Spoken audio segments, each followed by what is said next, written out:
नमस्कार साथियों, आपका स्वागत है आपके अपने YouTube चैनल यूनिवर्सल कानपुर में। जैसा है गाइस, आप लोगों ने थंबनेल में देख लिया होगा कि इस बार स्कॉलरशिप का पैसा किसे और कितना मिलेगा। संपूर्ण डाटा, इनको फीस और बोनस दोनों मिलेंगे। जितना फीस लगा था उससे कम पैसा मिलेगा। इन छात्रों को एक भी पैसा नहीं मिलेगा। जितने भी टॉपिक हैं इनको आज इस वीडियो पे कवर करेंगे और मैं आपको एक एक करके डिफाइन करूंगा। जो भी एनालाइज किया है हमने डाटा को, उसको आपको पहले दिखाऊंगा, फिर उसके बाद एनालाइज किया हुआ जो भी डाटा है उसको मैं बताऊंगा। ठीक है ना। तो स्टार्ट करते हैं अपनी वीडियो को बिना कोई देरी के। वीडियो स्टार्ट करने से पहले आपसे एक छोटी सी रिक्वेस्ट है, अगर आप हमारे चैनल पर नए हैं तो चैनल को सब्सक्राइब कर लीजिएगा और बेल के आइकन को हिट कर लीजिएगा ताकि आने वाली लेटेस्ट वीडियो आप तक सबसे पहले पहुंच सके। तो स्टार्ट करते हैं अपनी वीडियो को बिना कोई देरी किए हुए। ठीक है ना। सबसे पहले जो डाटा है पहले मैं उसको दिखा देता हूं। ये डाटा जो है 2022 का है।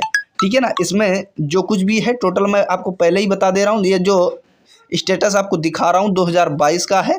अब इसी पे बात करेंगे। इसी से हम लोगों ने डाटा को उठाया है और डाटा को लेने के बाद में आपको 1 to 1 मतलब पॉइंट वाइज पॉइंट आपका जो भी मतलब प्रॉब्लम होगा उसका सोल्यूशन बताऊंगा, किसको कितना पैसा मिलेगा इसका भी मतलब सारा जिक्र इसी वीडियो पे हो जाएगा। ठीक है। अब इसमें देखते हैं पहले कि ये देखो यहाँ पे स्कॉलरशिप ऑफ RS 2100 रुपये एंड फी रिम्बर्समेंट ऑफ 4000 रुपये deserve your Aadhaar based bank account और बैंक अकाउंट। ठीक है ना।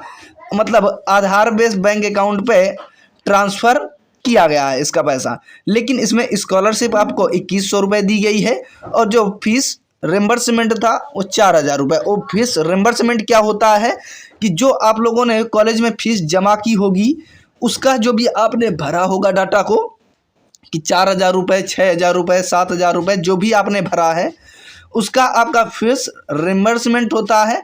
तो उसी को जितनी भी फीस लगी होगी उतना तो आपको मिलेगा। अब प्लस में आपको कॉपियाँ और किताबों को खरीदने के लिए कुछ स्कॉलरशिप भी दी जाती है, जिससे कि आगे आने वाले समय में आपको कॉपी किताबों की कोई ज़रूरत मतलब दिक्कत ना पड़े खरीदने में। इस वजह से इसको दिया जाता है। ठीक है। अब बात करें कि कुछ और स्टेटस हैं उनके बारे में बात कर लेते हैं। इसमें से देखो सेम डाटा दिया गया है। देखो स्कॉलरशिप ऑफ RS 2400 रुपये एंड फी रिम्बर्समेंट ऑफ 4000 रुपये deserve in your Aadhaar based bank account. देखो ये जो होता है 4000 रुपये जो फी रिम्बर्समेंट होता है, तो बात करें कि कॉलेज बाई कॉलेज डिपेंड करता है कि जी कॉलेज का मतलब कौन सा कॉलेज है और किस कॉलेज में कितना पड़ रहा है पैसा, उसको कॉलेज वाले खुद डलवाते हैं कि इतना रुपया डालिए। ये मान के चलो कि एक्चुअल इतना पैसा है उसका। ठीक है ना। जो एक्स्ट्रा ले लेते हैं वो उनका होता है कॉलेज वालों का। ठीक है ना। क्योंकि एडमिशन कॉलेज में ये डिसाइड किए जाते हैं कि जो प्राइवेट कॉलेजेस की बात कर रहे हैं कि 10 अगर टीचर हैं अगर कॉलेज में से 10 को मतलब कुछ एडमिशन दिए जाते हैं कि ऐसा करो 20 एडमिशन तुम्हारे, 30 एडमिशन तुम्हारे, 5 एडमिशन तुम्हारे, ऐसे करके कैटेगरी वाइज मतलब डिस्ट्रीब्यूट कर देते हैं। ठीक है ना। और जो भी मतलब बच्चा जिसके टीचर के थ्रू जाता है उसको वो दिखाते हैं, उसके बाद में उनका कमीशन होता है। देखो जो मैं खुली बात करता हूँ मेरे YouTube चैनल पे केवल यही है कि मैं जो भी मतलब बात करूँगा जेन्युइन करूँगा, अन्यथा के तौर पे नहीं करूँगा। ये आपको मैं बता रहा हूँ कि जो कॉलेज की दशाएं हैं या दुर्दशाएं हैं ये मैं आपको दिखा रहा हूँ पूरा। ठीक है ना। कॉलेज वाले कैसे डील करते हैं मुझे ये हर एक चीज़ पता है क्योंकि मैं भी कॉलेज में कुछ दिन रहा हूँ। ठीक है।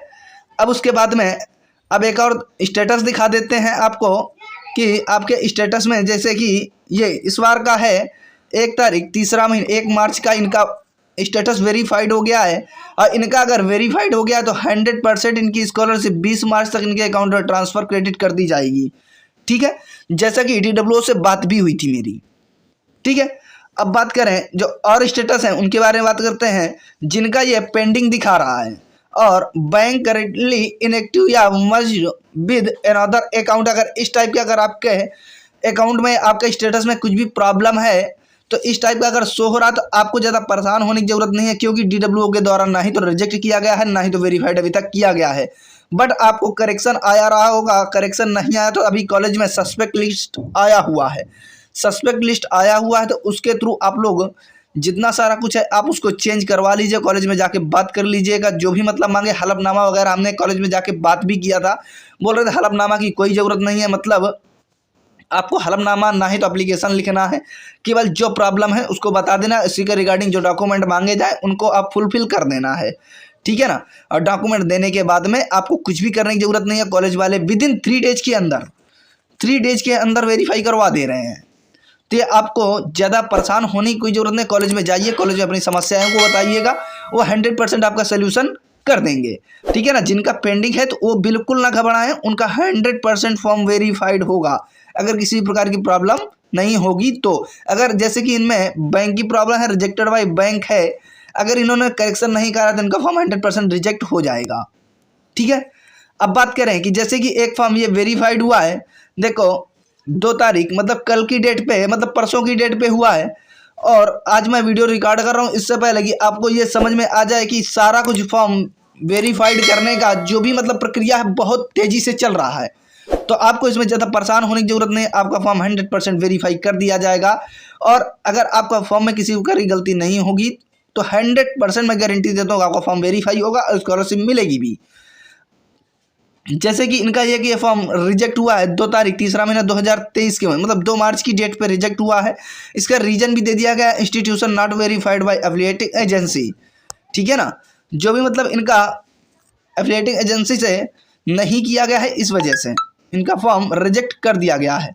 अब ऐसे बहुत सारे स्टूडेंट्स का कमेंट रहता है जिनका सत्यापित नहीं किया गया है या ब्लॉक दिखा रहा है, तो उनका अगर वेरीफाइड हो गया तो उनको परेशान होने किसी प्रकार की जरूरत ही नहीं। उनका वेरीफाइड है तो वेरीफाइड ही रहेगा, ठीक है। ये सारा कुछ समझ में आ गया। अब बात करते हैं कि जो हमने थंबनेल पे लिखा हुआ था, इनको फीस और बोनस दोनों मिलेगा। देखो जो स्टूडेंट्स मतलब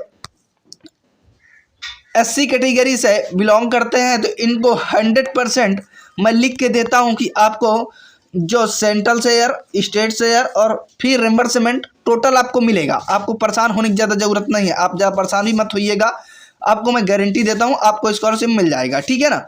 अब जितना फीस लगा था उससे कम पैसा मिलेगा। ऐसे कौन से स्टूडेंट्स हैं जिनका जितना फीस लगा हुआ था उनको पैसा, उनका जो भी लगा है फीस उससे कम मिलेगा। देखो जब डबल किस्त में पैसा आता है, 2 इंस्टॉलमेंट में पैसा आता है, तो एक इंस्टॉलमेंट में आपका स्कॉलरशिप दिया जाता है, दूसरे इंस्टॉलमेंट में फिर रिमबर्समेंट किया जाता है। लेकिन अब बात करें कि जिनका भी मतलब एक जो क्राइटेरिया होता है ओबीसी और जनरल का, तो बात करें कि जनरल का या ओबीसी का अगर एक इंस्टॉलमेंट आ गया, अगर पूरा पैसा नहीं आ पाया तो उनका मान के चलो कि उनका स्कॉलरशिप उतना ही रहने वाला है, ठीक है ना। तो उससे कम ही आता है, पहला जो इंस्टॉलमेंट आता है तो जितना फीस जमा किया उससे कम ही आता है, ठीक है ना। इन छात्रों का एक भी पैसा नहीं आएगा। देखो जो स्टूडेंट है अभी तक जनरल वाले हैं, इनका वेरीफाई नहीं हुआ है, अभी वेरीफाई की प्रोसेस में है, और उनके किसी भी प्रकार की अगर प्रॉब्लम है स्टेटस में तो उनका मान के चलो कि एक भी पैसा मिलने वाला नहीं है, क्योंकि पिछली बार भी कहा गया था अगर फंड बचता है तो मिलेगा, नहीं अन्यथा के तौर पे नहीं मिलेगा। तो ये आपको ये बात समझ लेनी है कि अगर आपको जल्दी से फॉर्म वेरीफाइड हो गया था तो आपको 100% चांस है कि आपका स्कॉलरशिप मिल जाएगा। लेकिन अगर आपका नहीं हुआ है, ठीक है ना, अगर आपको अभी तक फॉर्म वेरीफाई नहीं हुआ तो आप मान के चलो कि आपकी स्कॉलरशिप बिल्कुल ना के बराबर मिलने के चांसेस हैं, ठीक है ना। तो आपको सारा कुछ समझ में आ गया होगा। अगर A to Z थोड़ा थोड़ा करके अगर आपको प्रोसेस जितना भी है थोड़ा सा भी अगर समझ में आया हो, नॉलेजेबल लगा हो, तो हमारे चैनल को लाइक शेयर सब्सक्राइब करना बिल्कुल ना भूलें। मिलते हैं नेक्स्ट कमाल के वीडियो में, तब तक के लिए जय हिंद, जय भारत, थैंक्स फॉर वॉचिंग।